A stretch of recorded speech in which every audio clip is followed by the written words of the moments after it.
श्री शाम समर्थ फ्रेंड्स अभी कल या परसों 2 दिन के बाद, कल नहीं परसों 2 दिन के बाद नवरात्रि तो चालू होने वाली है 9 तारीख से।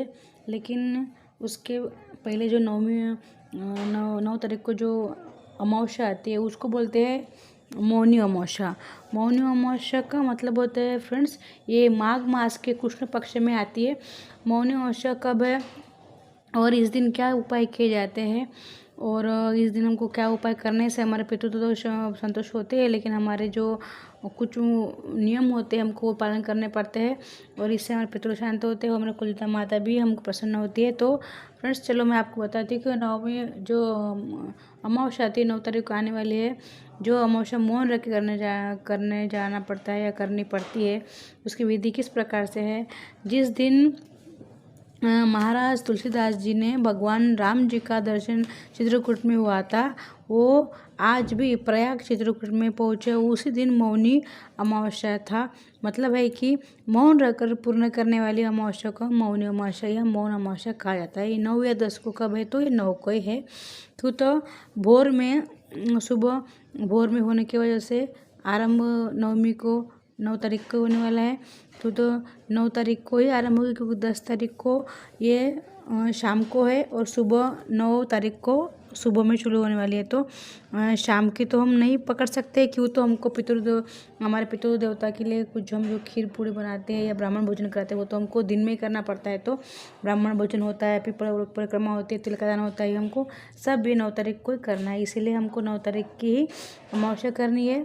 और आपको जो लोग उपास करते हैं उनको एक समय भोजन करना चाहिए, धरती पर सोना चाहिए और सूर्योदय से पहले उठना चाहिए, ब्रह्मचर्य का पालन करना चाहिए और सूर्योदय से सूर्यास्त तक मौन रहने का है, तो ही ये मौन अमावस्या कही जाएंगी। ठीक है, तो 1 घंटे 4 घंटे या फिर आपको आपके किस प्रकार से आप चुप रह सकते हैं, शांत रह सकते हैं, इस प्रकार से कर लीजिए फ्रेंड्स। लेकिन मौन रहना आवश्यक है। तो दादा को प्रसन्न करने के लिए अवश्य कीजिए। चलो मैं अभी श्री स्वामी समर्थ यूट्यूब चैनल पर सबका आप स्वागत है फ्रेंड्स। हमेशा खुश रहिए, मुस्कुराते रहिए। और आपके लिए मैं एक रेमेडी लाई हूँ। आपको क्या करना है फ्रेंड्स सुनिए। जो लोग उपास करते हैं उनको 14 के दिन से ही ब्रह्मचर्य का पालन करना पड़ता है और ब्रह्मचर्य का पालन करता है। और अमावस्या के दिन पूरे घर की साफ सफाई करनी पड़ती है, हमारे मंदिर में भी हमको साफ सफाई करनी पड़ती है। और जो हमारे कुल देवता माता होते हैं उनको कुंकुमार्चना करना पड़ता है। और हमारे जो भगवान होते हैं उनको पुनः साफ पंचम स्नान करना पड़ता है। पूरे घर को अच्छे से गाय के गोमूत्र से या फिर अगर आपका घर मिट्टी का है तो गोबर से लिपना पड़ता है। ये सब छोटे छोटे करना पड़ता है। झाड़ू होता है हमारा, झाड़ू को धोना पड़ता है, रात को ही धोना पड़ता है। झाड़ू को धो के उनकी पूजा करनी पड़ती है, उनको शक्कर प्रसाद लगाना पड़ता है। ये सब छोटे नियम फ्रेंड्स सबको फॉलो करने पड़ते हैं। हमारी जो चौखट होती है, चौखट का हमारे जो दरवाजा का चौखट होती है, वो चौखट को सबको साफ करना पड़ता है, हल्दी का लेपन करना पड़ता है, वहाँ पे हमको स्वस्तिक निकालना पड़ता है।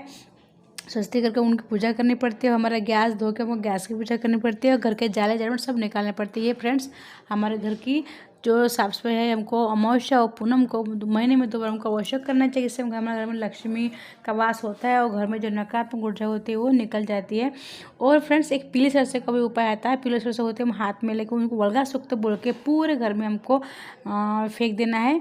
और फिर सुबह हम उठते हैं उसको झाड़ू में जितने उतने लेके सुबह उसको फेंक देनी। ठीक है, ये ऊपर रात को करना है। आप नारियल लेके पूरे घर से आपको उतारा कर सकते हैं या फिर आपको नींबू से भी उतारा कर सकते हैं, किससे भी उतारा कीजिए घर का।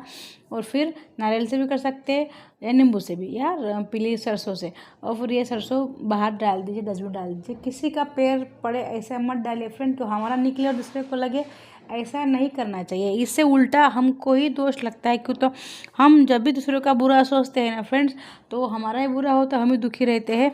देख लीजिए जब हमारा कर्मा हमको आके ही वापस चिपकने वाला है। तो देखिए मैं आपको एग्जाम्पल के साथ समझाती हूँ। अगर हम बॉल किसी दीवार को फेंकते हैं तो जिस दीवार से हम 10 से स्पीड से हमने फेंका है तो 100 के स्पीड से वापस आके हमको लगने वाला है। ऐसे कर्मा होते हैं। तो जिसने भी आपका बुरा भी किया होगा फिर उसके लिए बुरा मत सोचे। भगवान को एक बार जरूर बोले कि भगवान जी मेरा जो बुरा किया मेरे किस्मत में मेरा कर्म ऐसा का मुझे भोगना है। ठीक है, हमारे प्रारब्ध होते हैं सबके, तो उनके लिए भी अच्छा सोचिए तो आपका सबका आपका ही अच्छा होगा। आप ट्राई करके देख लीजिए तो ये आप खुश रह पाएंगे। ठीक है। तो देखो ये उपाय बताती हूँ मैं और आपको। हमारे जो दिए की हम रोज़ बत्ती होती है, हम बत्ती जमा करते हैं ना, वो बत्ती आपको अमावस्या के दिन क्या करना है, गाय के उपले पे उसको जलाना है। गाय के उपले पे जलाने के बाद जो काली काली उसकी रक्षा हो जाएगी, वो रक्षा को आपको क्या करना है, सुबह वो जला देनी है, फिर रखा लेनी है और तांबे के लोटे में डाल के आपको पीपल के वृक्ष पर डाल के आ जानी है। चाहे आप पानी में मिक्स करके डाल दीजिए या फिर आप कोरी भी डाल दीजिए, थोड़ी होगी, बहुत तो नहीं होती है ना, क्योंकि 15 दिन एक बार तो हम पूनम को भी उपाय करते हैं, अमावस्या को भी करते हैं, ठीक है। तो आपको ये पीपल के झाड़ पर डाल के आनी है। जिससे क्या होता है, इससे होता है फ्रेंड्स, हमारे घर में जो नेगेटिविटी है पूरे पीपल देवता ले लेते हैं। पीपल देवता 24 आवर्स हमको ऑक्सीजन डालते हैं। पीपल देवता में माता लक्ष्मी का, विष्णु का और महादेव जी का और सभी देवता का वास होता है, पत्तों में, जड़ में, मूल में, शाखाओं में, सभी जगह।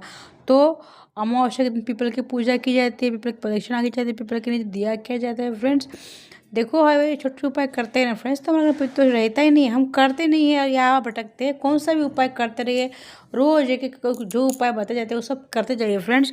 और पितृ भगवान के लिए, आपके पितृ के, आपके माता पिता, जो भी सास ससुर, जो भी आपके घर के बड़े बुजुर्ग है, जो भी सास ससुर है आपके, उनके लिए आपको क्या करना है, आपको इस दिन आपको कौवे के लिए, खाने के लिए जो आप बनाते हैं, जो भी खाना बनाते हैं वो निकालिए, कौवे को खिलाइए।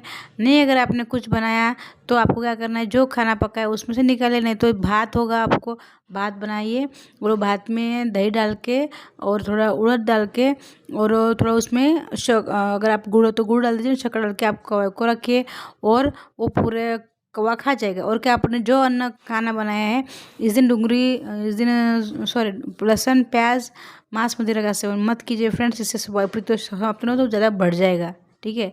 हमको बच्चे नहीं होते, हम यहाँ भागते हैं, घर में झगड़ा होता है, ये सब इसी के कारण होता है फ्रेंड्स। अमावस्या के दिन पितृदेवता का दोष लग जाता है, क्योंकि तो उनका दिन है, उनके दिन पे उनको संतुष्ट करना है, हम हमारा एंजॉय नहीं कर सकते। एक दिन तो उनका आता है ना, 15 दिन में, महीने में हमको एक बार करना चाहिए। तो उनके लिए जो आपने पकाया है वो एक गाय के उपले के ऊपर उनको सर्व पितृगुण सदा बोल के दीजिए और घर के दक्षिण दिशा में एक दिया कीजिए और ये सब छोटे छोटे नियम कीजिए। घर के चौखट में एक दिया कीजिए उनके नाम से। ये छोटे छोटे नियम है फ्रेंड्स, करते जाइए, रोज़ नहीं करते कम से कम अमावस्या को तो कीजिए। आप नदी में नहीं जा सकते तो नदी के नहीं जा सकते तो आप घर में ही एक परात में जल लेके उसमें अंदर दिया रखिए और बोले कि मेरे पितृ के लिए समर्पित है, वो दक्षिण घर के दक्षिण कोने में रख दीजिए घर के, हो गया। इस प्रकार से फ्रेंड्स करना चाहिए, करेंगे तो ही ठीक होगा और नहीं करेंगे और फिर बोलेंगे यहाँ वहाँ जाके रहेंगे, ये आज ये कल वो, ऐसा नहीं होता है फ्रेंड्स। कंटिन्यूसली कोई भी काम हम कंटिन्यूसली करते हुए रिजल्ट मिलते हैं ना, तो इस प्रकार से करना ही चाहिए और करते रहिए। इस दिन लहसुन प्याज मत खाइए, मांस मदिरा नहीं खाइए, घर में साफ सफाई रखिए, ब्रह्मचर्य का पालन कीजिए, इस दिन लड़ाई झगड़ा भी मत कीजिए। इस दिन आप जो भी करते हैं अमावस्या पुण्य कोई बहुत पावरफुल दिन होता है, अच्छा करेंगे तो रिजल्ट अच्छा डबल स्पीड से आएंगे, बुरा करेंगे तो उसके रिजल्ट भी डबल स्पीड से आने वाले हैं। एक कर्म है और कर्म हमारे हमको आते हैं फ्रेंड्स। हम बोलते हैं हम दुखी है फ्रेंड्स, हम दुखी बोल ज़्यादा दुखी होते हैं। हम जो